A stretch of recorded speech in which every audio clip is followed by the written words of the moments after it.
तो आपके हिसाब से इंडिया ने इसराइल को सपोर्ट करना चाहिए या ईरान को? इसराइल और ईरान, तो देखिए, दोनों हमारे लिए पुराने दोस्त थे, स्ट्रेटेजिक पार्टनर्स भी है।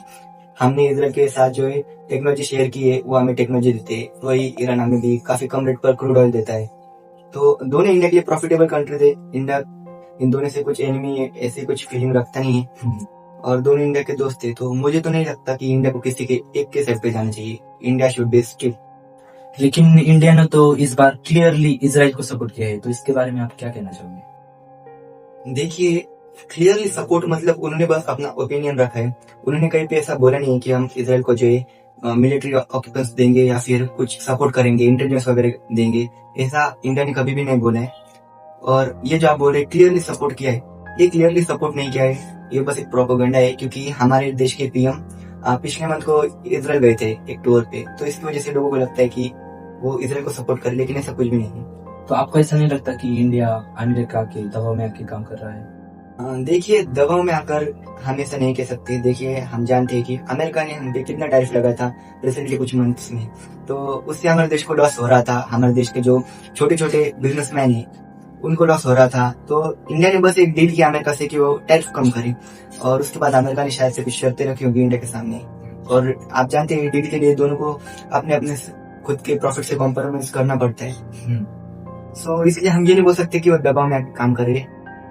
बस इंडिया अपना स्टैंड ओपनली रखे, बस इतना ही कहना चाहूंगा। रशिया से ऑयल खरीदने के लिए हमें अमेरिका की परमिशन लेनी पड़ रही है, तो इससे तो स्पष्ट होता है कि हम अमेरिका के दबाव में काम कर रहे हैं। और इसका इम्पैक्ट ऐसा हुआ कि रशिया जिस भाव से हमें ऑयल बेच रहा था उससे ज्यादा से बेच रहे हैं।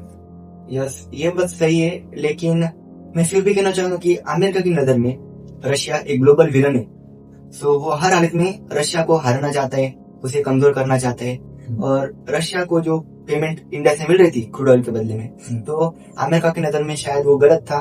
उनको लग रहा था कि रशिया भी एक ग्लोबल विलन है, और जो पैसे इंडिया रशिया को दे रहा है उसका युद्ध यूक्रेन वॉर में करने वाले यूक्रेन के खिलाफ। तो इसलिए अमेरिका ने प्रेशर बनाया इंडिया पे कि वो रशिया से ऑयल न खरीदे। लेकिन फिर भी इंडिया ने रशिया से ऑयल खरीदना चालू रखा था रिसेंटली कुछ मंथ पे। फिर जो टैरिफ आया उसकी वजह से देख रहे थे कि हमारे लोगों को नुकसान हो रहा था। इंडिया के छोटे छोटे जो बिजनेसमैन है उनको नुकसान हो रहा था, होलसेलर, रिटेलर, हर एक इंसान को जो इस चीज का नुकसान झेलना पड़ रहा था। तो हमारे गवर्नमेंट ने रशिया से तेल खरीदना बंद नहीं किया, बस कम किया है। इंस्टेड ऑफ कि हमारे लोगों को नुकसान ना हो, इसलिए उन्होंने बस तेल कम किया। तो इस बात से ये तो स्पष्ट हुआ कि थोड़ा तो प्रेशर बना इंडिया पे, लेकिन रशिया तो इंडिया का पुराना दोस्त है, उसमें प्रेशर वाली चीज ही नहीं आनी चाहिए। देखिए, प्रेशर तो बना था इंडिया के ऊपर जो टैरिफ बना था, लेकिन उस प्रेशर को मिनिमाइज करना भी एक जरूरी कदम था, जो कि हमारे गवर्नमेंट ने किया था। प्रेशर को मिनिमाइज करने के लिए उन्होंने अमेरिका के साथ डील की। और रशिया जो है इंडिया का पुराना एलाय है, इंडिया का सबसे बड़ा डिफेंस पार्टनर है। हम जो अपने एडवांस वेपन है, सुखोई हो गया, ब्रह्मोस, ये सब उन्हीं की टेक्नोलॉजी की वजह से वो हमें S-400 भी दी थी। सो मुझे नहीं लगता कि इस चीज की वजह से रशिया और इंडिया के रिलेशन पे कुछ बहुत ज्यादा असर हुआ। रशिया पहले भी हमारा पार्टनर था, अभी भी हमारा स्ट्रेटेजिक पार्टनर है और हमेशा रहेगा। सो रशिया और इंडिया के बीच में जो रिलेशन है वो अभी भी स्टिल अच्छे ही है। रशिया की वजह से उनमें कुछ गड़बड़ी नहीं हुई।